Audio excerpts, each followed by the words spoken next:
हे याच्याकडे पाहायचं काय मुद्दा आहे. निशिकांत दुबे आणि भारतीय जनता पार्टी काय वेगळी नाही. भारतीय जनता पार्टी निशिकांत दुबेच्या तोंडातून अशा पद्धतीनं त्यांची भाषा वदवून घेते आणि एक प्रकारे मराठी माणसाच्या जखमेवर मीठ चोळते. निशिकांत दुबेंचा बोलविता करविता धनी भारतीय जनता पार्टीच आहे आणि भारतीय जनता पार्टीच्या नीतीनुसार दुटप्पी नीतीनुसार मला वाटतं हे वक्तव्य सातत्यानं दुबेंचं होतं.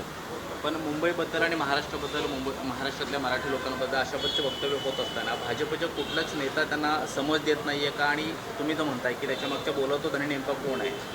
कोण आहे काय? भारतीय जनता पार्टीच आहे ना. आता भारतीय जनता पार्टी समज कशाला देईल? भारतीय जनता पार्टीच फोडा आणि झोडा.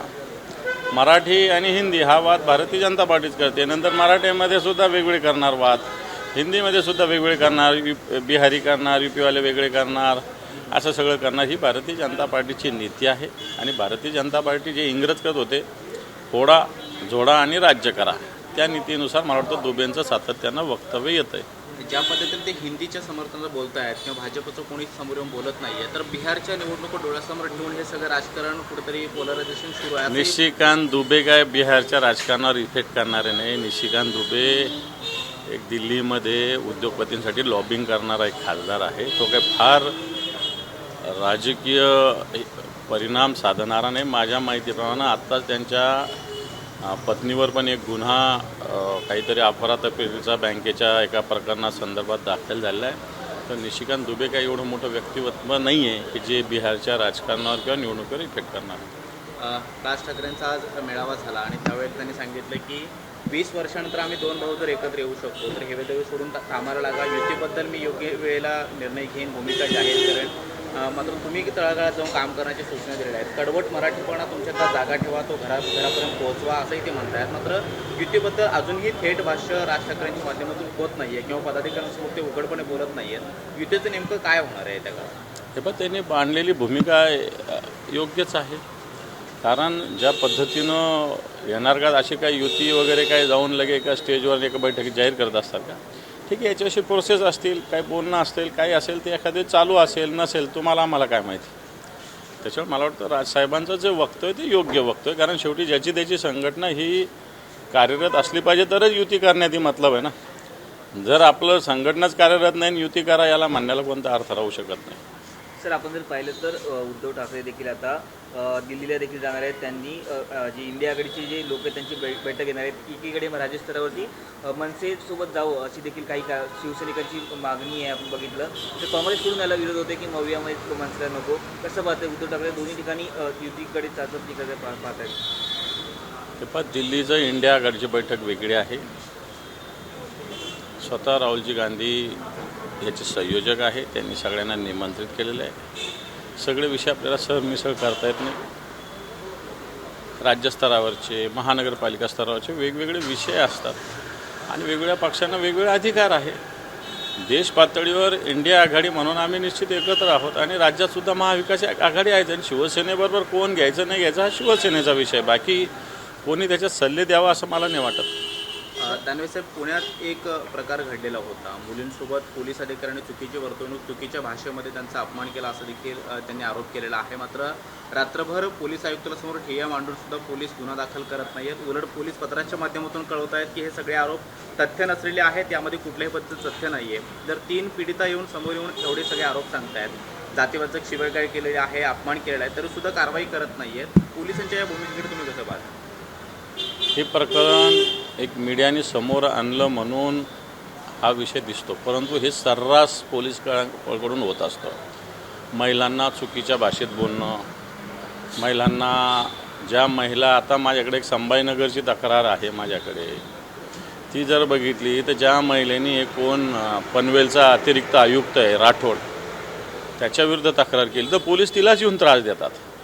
वाटतं हे प्रकरणं जे आहेत हे खऱ्या अर्थानं समोर आले मीडियाच्या माध्यमातून आहे. नाही तर पोलिसांची सर्रास वागणूक अशाच पद्धतीनं महिलांच्या विषयी सातत्यानं राहत असते. मी 100% होते असं म्हणणार नाही, पण बऱ्याच ठिकाणी. आणि ही जी आहे पीडित ही तर संभाजीनगरमधून पुण्यात आलेली आहे आणि संभाजीनगरच्या पोलिसांनी येऊन तिच्याशी किंवा तिच्या मैत्रिणीशी ज्या पद्धतीनं वर्तन केलं असं समोर येतं. मला वाटतं हे निषेधार्ह आहे. आणि राज्यामध्ये पोलिसांची यंत्रणा अशाच पद्धतीनं सध्याच्या घडीला काम करते. ही एक नाही अनेक तक्रारी आमच्याकडे सातत्याने येतात. पोलिसांवरती गुन्हा दाखल करण्याची जी मागणी आहे किंवा ज्या पद्धतीनं आरोप होऊन मागणी केली जाते ती मागणी आपली राहील दत्त? बिलकुल, कारण एखाद्या महिलेला अपमानास्पद बोलणं, घाणेरडं बोलणं हा गुन्हाच आहे. सामान्य माणूस बोलल्यावर काय गुन्हा दाखल होतो? पोलिसांना काय वेगळं काय कायद्याने काय हातात दिलेले आहे का अधिकार सगळे? ठीक आहे, नियम कलम जे काय असेल त्याच्यानुसार कारवाई करा. तुम्हाला असं फालतू गोष्टी करायला कोणी अधिकार दिला? म्हणून सामान्य माणूस जर बोलला असेल तर जी कारवाई होती तीच कारवाई पोलिसावर झाली पाहिजे. दानवे साहेब, माधुरी हत्येच्या संदर्भात आता विषय जो आहे तो पेटलेला असल्याचं आपल्याला पाहायला मिळतं. काल कोल्हापुरामध्ये जवळपास 45 किलोमीटरची पदयात्रा तिकडच्या सगळ्या राजकीय नेत्यांनी कोल्हापूरकरांनी उत्स्फूर्तपणे केलेली आहे. वंताराचे CEO देखील त्यांची भेट घेऊन गेले, परंतु तरी देखील वंतारामधनं माधुरी अद्यापही आलेली नाही आहे. सुप्रीम कोर्टाचा निर्णय, राज्य सरकार यामध्ये हस्तक्षेप याचिका वगैरे एक रिट पिटिशन पण दाखल करत नाही. कशा पद्धतीने या सगळ्या गोष्टीकडे पाहतात? हे पहा, जी कोल्हापूरची हत्तीनीची जो विषय आहे तो एक भावनिक विषय आहे, संवेदनशील विषय आहे. जी हत्तीन माधुरी नावाची कोल्हापूरच्या ज्या नांदिनी गावामध्ये आहे तिचं पूजन सातत्यानं होत आलेलं आहे आणि त्याला शेकडो वर्षाची परंपरा. चला, ही हत्तीने 30-35 वर्षाची असली तरी त्या ठिकाणच्या या विषयाला सातत्यानं 200-300-400-500 वर्षाची परंपरा आहे.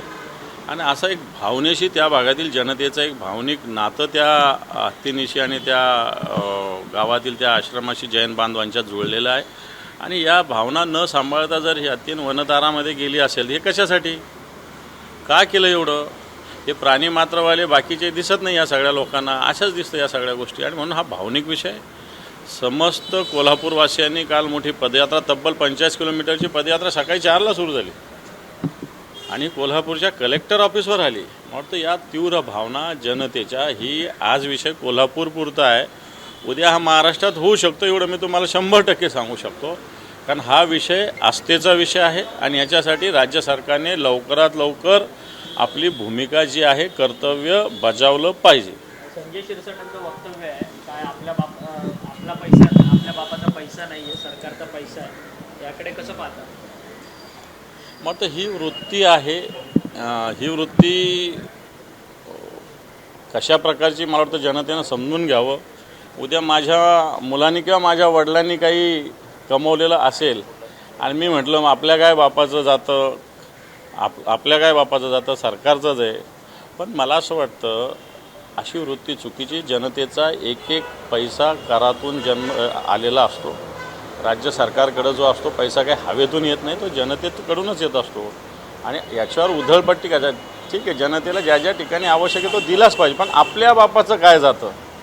म्हणजे शेवटी सरकार, आपण म्हणतो सरकारला मायबाप म्हणत असतो, आपण राज्यालाही मायबाप म्हणत असतो. आणि ह्या मायबाप सरकार असा शब्द आपल्याकडे जनरली आजही आपण वापरतो. आणि हा मायबाप सरकारचा पैसा जर जात असेल तर आपल्या बापाचं काय जातं म्हणणं, ही मला अतिशय हीन वृत्ती आहे. ही अतिशय हीन आहे.